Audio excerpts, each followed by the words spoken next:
Olá, você vai ver nesta edição do Câmara Rio Notícias.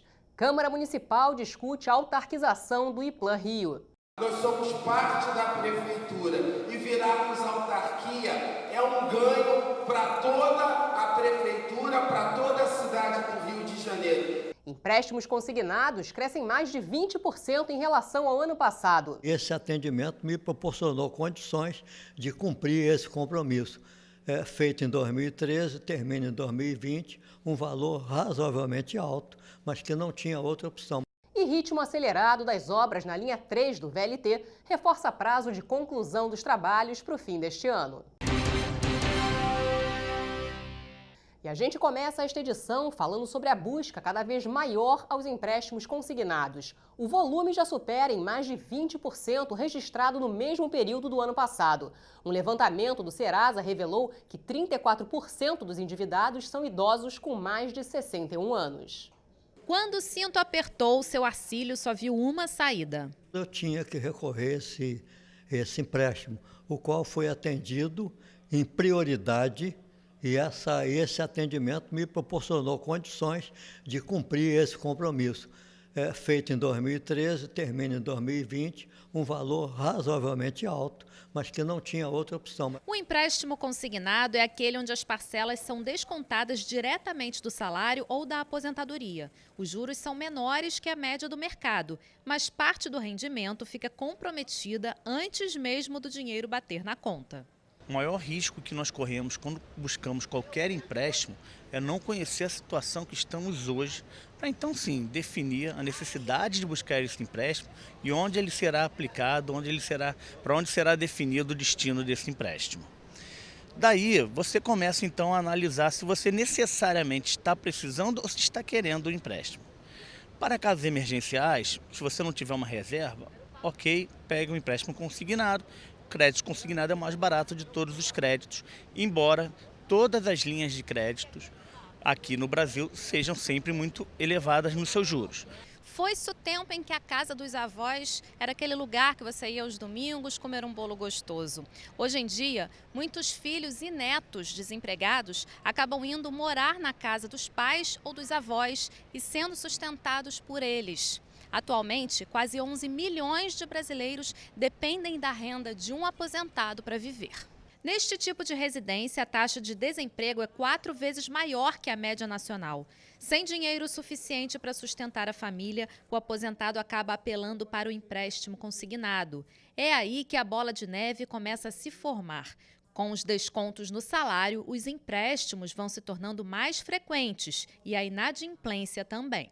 Sempre são os mais desfavorecidos, é a própria pessoa, porque ele acha que tem que sustentar neto, filhos e amigos, e seja lá o que for.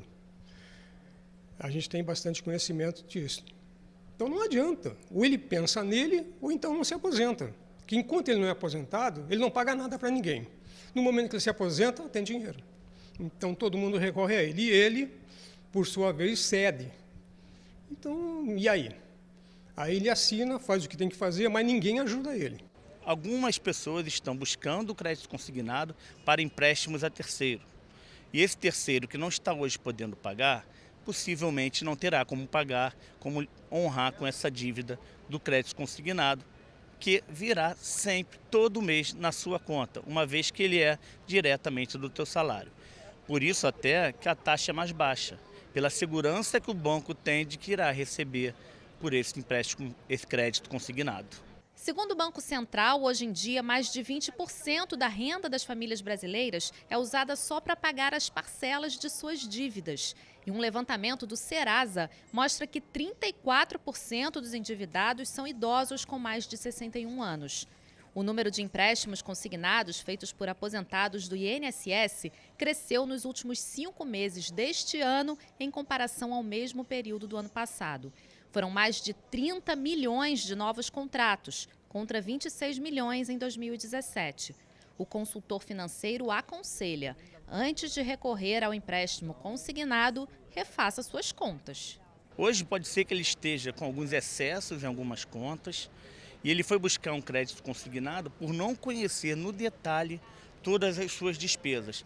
E aí utiliza o crédito para cobrir isso, quando na verdade ele pode, dentro de um orçamento, sentar, refletir e pausadamente escolher as melhores decisões, porque muito disso está ligado sim às nossas decisões, e aí sim observar bem a necessidade de obter. Por longo tempo eu não aconselho, pois ele certamente terá outras dívidas, outras despesas para pagar nesse período. A Câmara Municipal discutiu nesta segunda-feira a autarquização do Iplan Rio. A transformação da empresa municipal Iplan Rio em uma autarquia é uma reivindicação antiga dos funcionários. Cerca de 300 servidores seletistas passariam para o regime estatutário. Durante o debate público, os servidores subiram à tribuna. Eles também reivindicam um plano de carreira para a categoria. O que a gente exige é respeito. Respeito aos 19 anos de casa, aos 20 anos de casa. Respeito ao trabalho incessante. A nossa informática não é atividade meio. Fazemos e realizamos serviços estratégicos que alavancam e fazem o município crescer. Quando nós formos realmente respeitados como funcionários que somos, o nosso horizonte, o nosso olhar não vai se voltar para a iniciativa privada. Nós somos parte da prefeitura e virarmos autarquia é um ganho para toda a prefeitura, para toda a cidade do Rio de Janeiro. O presidente do Prev Rio participou do debate público. Bruno Louros afirmou que é necessário um estudo para analisar o impacto no fundo previdenciário do município. Acho que é muito importante essa discussão. Pelo que eu soube hoje na audiência, é a primeira vez que acontece uma discussão nesse âmbito no que tange Iplan Rio. Então, e ela pode servir também de efeito para as outras empresas públicas. O que eu tenho que fazer é defender o fundo de previdência. Eu não sou contra a autarquização ou qualquer medida que aumente despesa. Hoje a gente tem que levar em consideração a LRF de pessoal, que é de suma importância. Hoje a gente estourou o prudencial e de contrapartida a gente tem que olhar para o fundo. Eu não posso deixar acontecer o que aconteceu no passado. Ações de autarquização que oneraram o fundo de previdência sem nenhum estudo. É necessário um aporte, é necessário um estudo profundo para não deixar impactar negativamente na nossa previdência, que já não está num bom caminho. Está prevista para quarta-feira a leitura do relatório final da CPI da Light. Esse é um dos destaques da agenda da semana do Legislativo Carioca. Terça-feira, 21 de agosto, reunião da Frente Parlamentar em prol da democratização, de aprimoramento e transparência da questão do Fundeb. Também na terça-feira, lançamento da Frente Parlamentar em defesa dos povos tradicionais de matriz africana. Quarta-feira, dia 22 de agosto, reunião de encerramento dos trabalhos da Comissão Parlamentar de Inquérito instituída para apurar os danos causados pela Light aos consumidores na cidade no mês de fevereiro. Quinta-feira, 23 de agosto, Comissão Especial de População em Situação de Rua. Também na quinta-feira, reunião da Frente Parlamentar em prol do fortalecimento e aprimoramento das políticas públicas de defesa dos direitos dos animais. Devem ser concluídas até o fim do ano as obras da linha 3 do VLT, que vai ligar a Central do Brasil ao Aeroporto Santos Dumont. As obras já revelaram fragmentos dotados de 300 anos. Foram descobertos vestígios de uma loja de escravos que funcionou no centro do Rio por volta de 1860. Uma rua repleta de referência ao Brasil Colônia. A Avenida Marechal Floriano, que ainda mantém partes das construções de séculos passados, foi o primeiro local considerado violento no Rio. Pesquisadores dizem que por aqui se fazia o comércio de cargas e produtos agrícolas para o subúrbio. Nesta região também havia o maior mercado de escravos do Rio. Aqui também era um reduto de alcoólatras e criminosos, onde havia também muitos motéis e casas de prostituição. Agora a parte desta história começa a ser desenterrada com as escavações para a linha 3 do VLT, que ligará a Central do Brasil ao Aeroporto Santos Dumont, num trajeto de cerca de 4 quilômetros. Ela terá 10 paradas, 6 compartilhadas com a linha 1 e 2 com a linha 2. O consórcio VLT contratou uma equipe especializada em arqueologia, que encaminha relatórios de impacto para o Instituto do Patrimônio Histórico e Artístico Nacional, o IPHAN. Primeiro a gente aprova o projeto, a pesquisa acontece e conforme vai evidenciando onde vai se registrando o sítio arqueológico, vai evidenciando as estruturas e vão registrando. Ela apresenta os resultados que são entregues à assessoria de arqueologia no IPHAN e analisamos, e aí a gente dá a liberação da continuidade das obras. 3 sítios arqueológicos já foram encontrados na Avenida Marechal Floriano. Um deles é o do Largo de Santa Rita, onde fica a igreja de mesmo nome e também um tradicional ponto da gastronomia carioca da atualidade, o Beco das Sardinhas. Aqui pode ter existido o cemitério dos Pretos Novos, entre 1722 e 1769.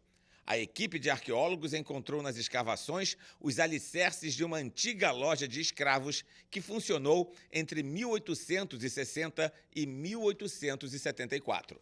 No centro de um desses cômodos que nós acabamos por escavar, nós encontramos uma estrutura de forma circular, que inicialmente nós achamos que poderia ser um poço, mas a partir das suas características, da sua forma, ela tem um formato cônico no seu interior, a borda é muito larga, dentro dessa estrutura circular há um sedimento clarinho, uma areia, que muito provavelmente tinha uma outra função, que cabe agora pesquisar. É uma pesquisa que está em andamento.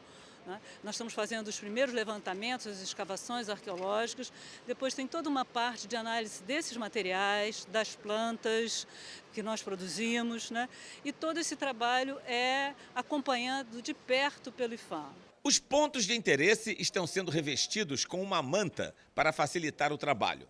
Em frente ao Colégio Pedro II, a equipe de arqueologia encontrou parte da estrutura da igreja de São Joaquim, que funcionou entre 1758 e o início do século XX, quando foi destruída para o alargamento da antiga Rua Estreita, durante as reformas do então prefeito Pereira Passos. A arqueologia produz conhecimento de uma maneira mais fácil se ela tem acesso à totalidade. Então, como era uma igreja bem grande, nós viemos trabalhando do fundo da igreja e aqui nós estamos próximos da entrada da igreja. E aquelas partes já foram expostas, já foram escavadas e estão cobertas para proteger, porque senão a cada leitura, a cada tomada, nós temos que limpar tudo, porque fica tudo cheio de poeira da obra. Nenhuma estrutura será removida. Os sítios serão cobertos e conservados. A linha 3 do VLT passará com segurança por cima de parte da história do Rio. A arqueologia tem sempre como princípio deixar blocos testemunhos para que as próximas gerações que terão muito mais competência do que nós, terão muito mais recursos tecnológicos e também acumulação de informação, poderão construir interpretações muito mais pertinentes do que nós podemos nesse momento. A arqueologia é uma ciência acumulativa. Nós trabalhamos com a informação que os nossos colegas produziram e nós estamos produzindo informações para que nossos colegas que ainda virão possam construir novas interpretações. E o Câmara Rio Notícias fica por aqui. Até amanhã.